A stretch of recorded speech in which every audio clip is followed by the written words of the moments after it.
President Trump announced he is tapping Federal Housing Finance Agency Director Bill Pulte as acting director of national intelligence. Pulte will replace Tulsi Gabbard, who's stepping aside at the end of June to care for her husband, who is diagnosed with bone cancer.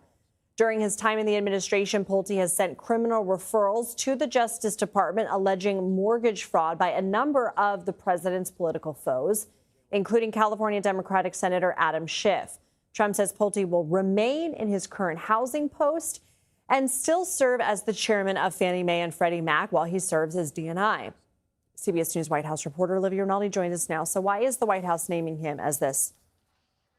Well, Lindsay, it's certainly an unconventional person to serve as the director of national intelligence. This is someone by law that has to have a background in intelligence, at least from some type of intelligence community or a former member of Congress. So this is an unusual person to pick, but this is a top ally of President Trump's in his role as the leader of that federal housing agency. He's really been seen as someone who's willing to do a lot of the president's bidding with the investigations, as you mentioned, into Senator Adam Schiff, Letitia James, who was the attorney general, was a prosecutor in New York, who looked into some of the president's financial background, which resulted in some crimes and a conviction against against President Trump, So this is someone who is seen as willing to do those types of things, but this is an unusual role for him to be in.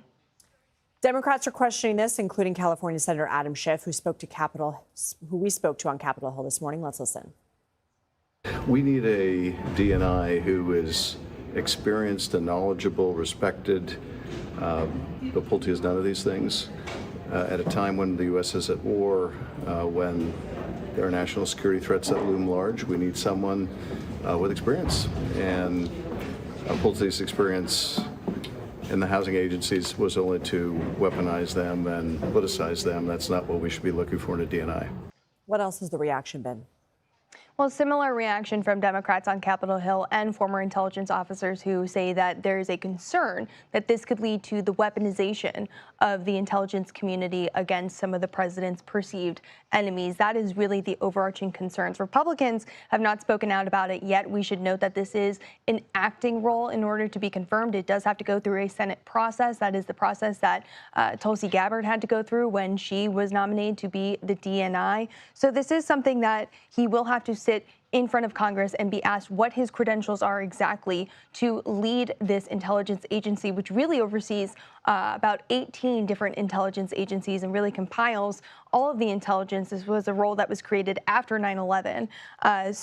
So far, there is just concern from Democrats, other former members of the intelligence community, but no word yet if Republicans are willing to protest this to protest Bill Pulte. But he doesn't need to go through confirmation until he's no longer acting, until he's nominated to be DNI? Yes, until he is nominated. As of right now, we were expecting Tulsi Gabbard to serve in her role through June 30th. If we remember, there was a previous person underneath her that was expected to serve in that role after she departed at the end of the month due to her husband's bone cancer. But now the president has nominated him as the acting officer for the director of national intelligence. Okay. Olivia Rinaldi, thank you.